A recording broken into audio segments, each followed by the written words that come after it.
Good morning बच्चों। आज इतिहास की कक्षा में आप सबका स्वागत है।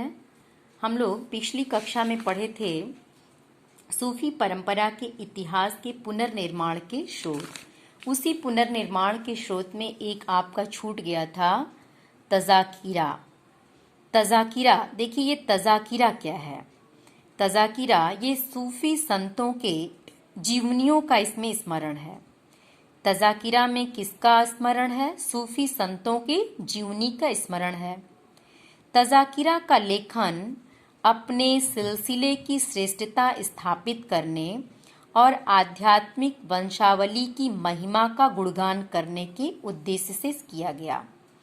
किस उद्देश्य से इसका वर्णन हुआ? देखिए, इसमें जो आध्यात्मिक वंशावली थी, इनकी महिमा का गुणगान करना ही तज़ाकिरा का उद्देश्य था। जैसे अब्दुल हक मुहाद्दिस द्वारा रचित अखबार उल अखयार, क्या नाम है? मुहाद्दिस द्वारा रचित अखबार उल अखयार तज़ाकिरा, ये तज़ाकिरा है। इसमें क्या है? सूफी संतों की जीवनी का स्मरण। तो ये जो नाम आपको बताए गए हैं, तज़ाकिरा, मकतूबात और इसके साथ मलजुफात, कस्ब उल महजूब, इनके बारे में आप ध्यान से एक बार देख लीजिएगा और पढ़िएगा। अब हम लोग देखेंगे समाज पर सूफी का क्या प्रभाव पड़ा। जो समाज था उन पे सूफियों का प्रभाव क्या पड़ा। तो सूफी मत का उदय इस्लाम के सुधारवादी और उदारवादी चरणों के रूप में देखा जाता है। इसमें न केवल इस्लाम को प्रभावित किया बल्कि हिंदू धर्म को भी इसने प्रभावित किया। जो सूफी थे वो सूफी हिंदू धर्म को भी प्रभावित किया।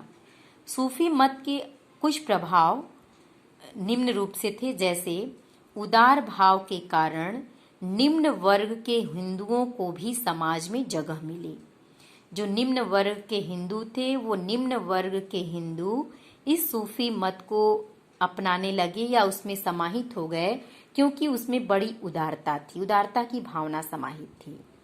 मुसलमानों और हिंदुओं की जो वैमनस्यता की भावना थी, इनकी आपस की वैमनस्यता की भावना धीरे धीरे कम हुई और ये एक दूसरे के निकट आने लगे। सूफी मत के प्रचार के कारण मुसलमानों और हिंदुओं के रीति रिवाज परस्पर एक दूसरे के संपर्क में आए तथा इन्होंने एक दूसरे को प्रभावित भी किया।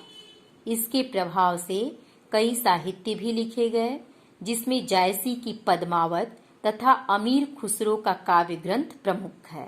ध्यान दीजिएगा, जायसी का ये पद्मावत जो हिंदी साहित्य का श्रेष्ठ महाकाव्य भक्ति काल का माना जाता है, और अमीर खुसरो का काव्य ग्रंथ इसमें प्रमुख है। ठीक, तो ये समाज पे क्या प्रभाव पड़ा सूफी का। तो मुख्य रूप से मोटे मोटे आप इतना ही जानिए कि हिंदू मुस्लिम की जो वैमनस्यता थी वो समाप्त हुई। हिंदू मुस्लिम दोनों एक दूसरे के निकट आए। जो निम्न वर्ग के हिंदू थे वो इसमें सम्मिलित हुए। तो धीरे धीरे इनमें आपस में सहयोग, भाईचारे की भावना विकसित होने लगी।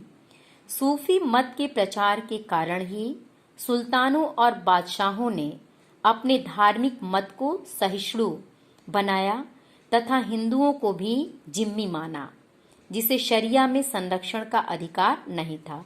यानी जो हिंदू थे, हिंदुओं को भी इन्होंने जिम्मी बना लिया, लेकिन जिसे शरिया में संरक्षण प्राप्त करने का कोई अधिकार नहीं था। अगला ये था कि जो स्थापत्य कला था, स्थापत्य कला के क्षेत्र में भी इसका प्रभाव पड़ा और हिंदुओं और जो मुसलमान थे, हिंदुओं और मुसलमानों दोनों की संस्कृति को स्थापत्य कला में अपनाया गया। क्योंकि इसके पहले के कक्षा में हम लोग पढ़े हैं कि सूफियों का सबसे ज्यादा प्रभाव सांस्कृतिक क्षेत्र में किस चीज पे देखने को मिला था। तो सूफी परंपरा का सांस्कृतिक क्षेत्र में सबसे ज्यादा प्रभाव स्थापत्य कला में देखने को मिला था।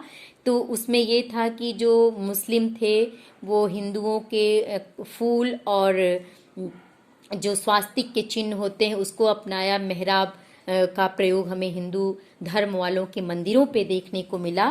तो इस तरह से हिंदू मुसलमान दोनों ही संस्कृतियों को स्थापत्य कला में अपनाया गया। ठीक, अब हम लोग देखेंगे कि भक्ति संप्रदाय एवं सूफी संप्रदाय में समानताएं क्या थीं।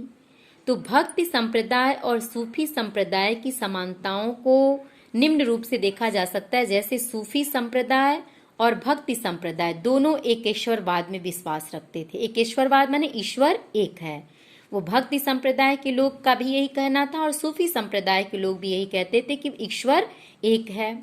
दोनों ने एक ईश्वर में विश्वास किया और उसे सर्वशक्तिमान एवं सर्वज्ञ माना कि ईश्वर सब जगह व्याप्त है, वही सर्वशक्तिमान है।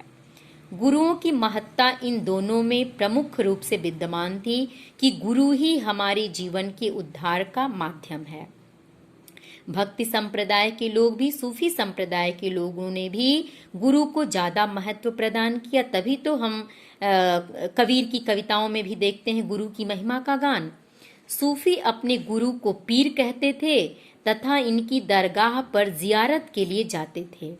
याद रखिएगा, सूफी जो थे, सूफी अपने गुरु को क्या कहते थे? पीर कहते थे और इनकी दरगाह पे जियारत के लिए ये जाते थे।